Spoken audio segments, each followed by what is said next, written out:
Hi everyone, today I want to talk about two English vowel sounds, and ah. Recently, when I was chatting with my Korean students, I was surprised to hear them say, I ate dog.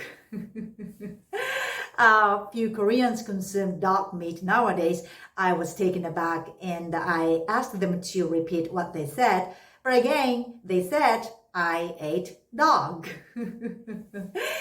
We laughed, when they revealed that, they meant to say, I ate dog.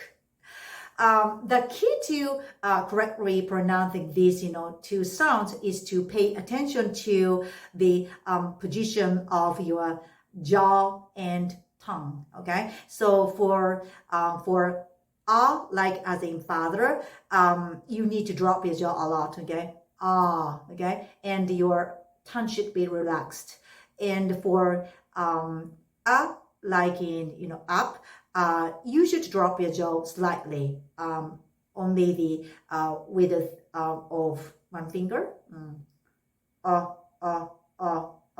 And your tongue should be relaxed. And if you are a Korean or a Japanese speaker, imagine when you make the U sound in your language, but instead of making the U sound, make a sound, okay? So, U, U, U, U, U.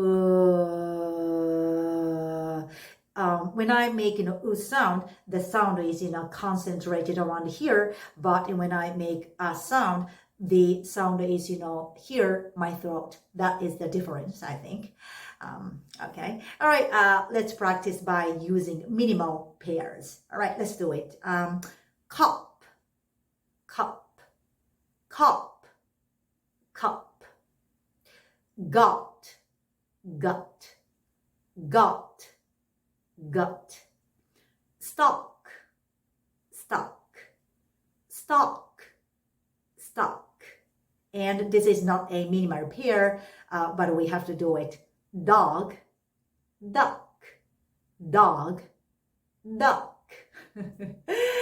Practice makes perfect. So keep practicing these sounds. Okay. Have a wonderful day. Bye bye.